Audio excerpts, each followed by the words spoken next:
आपने कभी सोचा कि जिस परिवार ने इस देश की रक्षा के लिए अपनी जान तक दांव पर लगाई हो, उसे ही एक दिन घुसपैठिया कहा जाएगा।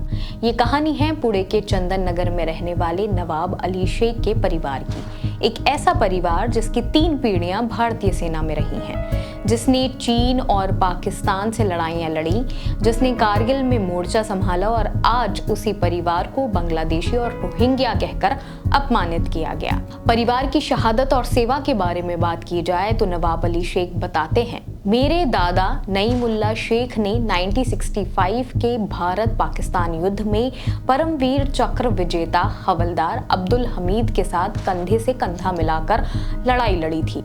उन्होंने चीन के खिलाफ भी युद्ध में हिस्सा लिया। उनके छोटे भाई बॉम्बे स्पेसर्स में सूबेदार सलीम भी 1965 के युद्ध में हीरो रहे और मेरे चाचा लांस नायक हकीमुद्दीन कारगिल युद्ध के सिपाही रहे और संयुक्त राष्ट्र मिशन में भारत का नाम रोशन किया। ऐसा परिवार जिसका हर नाम देशभक्ति और बलिदान का प्रतीक है, वो भी अपने ही देश में शक की नजर में देखा जाएगा, ये किसने ही सोचा था। शनिवार की रात लगभग 11:35 पर शेख परिवार गहरी नींद में सो रहा था। अचानक दरवाजे पर जोर जोर से धमकियां सुनाई दी, दरवाजा खोलो वरना तोड़ देंगे। नवाब कहते हैं, हम सब डर गए थे। बच्चे और बुजुर्गों को समझ नहीं आ रहा था कि ये क्या हो रहा है। जब दरवाजा खोलने गया तो लगभग 70 लोग, जिनमें बजरंग दल और विश्व हिंदू परिषद के सदस्य बताए जा रहे हैं, अंदर घुस आए। बाहर खड़े कुछ पुलिसकर्मी बस चुपचाप देखते रहे।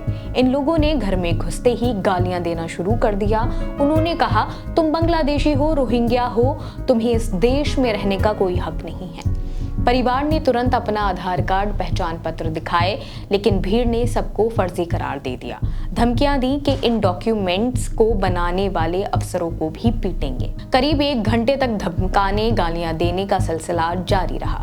फिर ये भीड़ पुलिस के साथ पुरुष सदस्यों को बाहर खींच ले गई। जय श्री राम के नारे लगाते हुए उन्हें बाजार तक पैदल ले जाया गया। चंदन नगर पुलिस स्टेशन में परिवार को 2 कमरों में बांट कर रखा गया। रात 3 बजे तक पूछताछ होती रही। पुलिस कहती रही, आप संदेहास्पद बांग्लादेशी हैं। परिवार को धमकी दी गई कि सुबह 11 बजे दोबारा आए वरना उन्हें गैर कानूनी प्रवासी घोषित कर दिया जाएगा। अगले दिन फिर थाने में हाजिर होना पड़ा। पूर्वजों का गांव, वहां का पुलिस स्टेशन तक नाम पूछा गया, जब जाकर छोड़ा गया। लेकिन परिवार के आधार कार्ड अब तक नहीं लौटाए गए। शमशाद शेख ने लिखित शिकायत दी, लेकिन 48 घंटे बाद भी ना तो FIR दर्ज हुई, ना किसी पर कोई कार्रवाई की गई। नवाब कहते हैं, हम इस देश के बेटे हैं, हमारी 3 पीढ़ियां देश की सेवा में लगी रहीं, फिर भी सिर्फ मुस्लिम होने की वजह से हमें बहारी कह दिया गया। पुलिस की भूमिका पर भी सवाल खड़े हो रहे हैं। खुद इंस्पेक्टर सीमा धकने ने माना कि बजरंग दल और VHP के लोग वहां मौजूद थे, लेकिन कहती हैं घर में कोई नहीं घुसा।